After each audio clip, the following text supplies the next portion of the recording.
The FDA is serving up major changes to food labels. That's the current label right there on the left. The proposed one on the right, the White House just came out with this.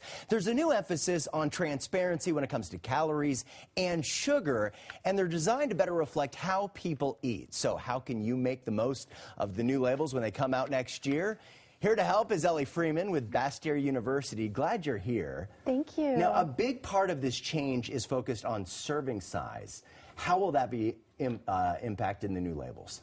You know, these labels aren't the government's attempt to change the amount of food we're eating. It's actually just to help us be a little bit more realistic about the calories that we're already consuming. You know, the FDA actually states that actual consumption should be labeled on the serving size instead of just an ideal. So right now it'll tell you how many servings are in a package and then each individual serving. But is your feeling that there's some confusion for consumers there? Yeah, there's a little bit. People aren't really budgeting how much is on their plate. They're going to have to do a little bit of math, whereas now the label reflects what's actually on their plate. Another big part of the new label is tracking sugar, and what they're doing with the new labels is putting it in big, bold text. Do you feel like that'll make a difference?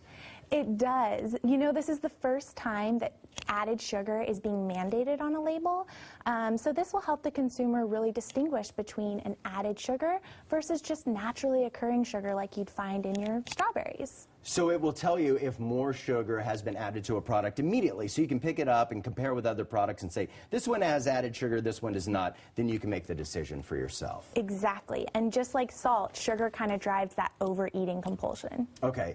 We also understand that there may be a component to the new label that says avoid overeating with certain foods. Yeah. Do you think that'll be effective? I do. I actually like this section because it's tuning us into those nutrients that we maybe eat a little bit too much of. You're thinking cholesterol, trans fat, saturated fat, maybe even those added sugars and salt. But do we need to be that blunt? Shouldn't people be able to make these decisions for themselves? I think the blunt actually helps. You know, it really helps people tune into those nutrients without having to get your degree in nutrition. Since you're here, I want to tap into your knowledge because these are going to lay out how much sugar, how many calories you're eating from a certain item. But how many calories should we really be consuming? Because I know it feels like that's always in flux. And how much sugar should we have in our daily intake? That's really going to depend on your lifestyle, how active you are, your genetics. That's what keeps nutritionists in business, because we get to really look at someone and everything that's adding into their needs. Is there a rule of thumb? I mean, like for me, for instance, what would you advise me? Male, 40 years old, roughly 155 pounds. Oh, that's where you get to talk to some experts from Bastyr. You know, they can look at you and your needs, and it's not always just about the calories or the sugar. I think that's the other thing, is there's so many other nutrients involved in energy that it'd be hard to pinpoint just sugar. Well, now we have a new guideline with these new labels. It's the first makeover in 20 years. Do you feel like they went far enough?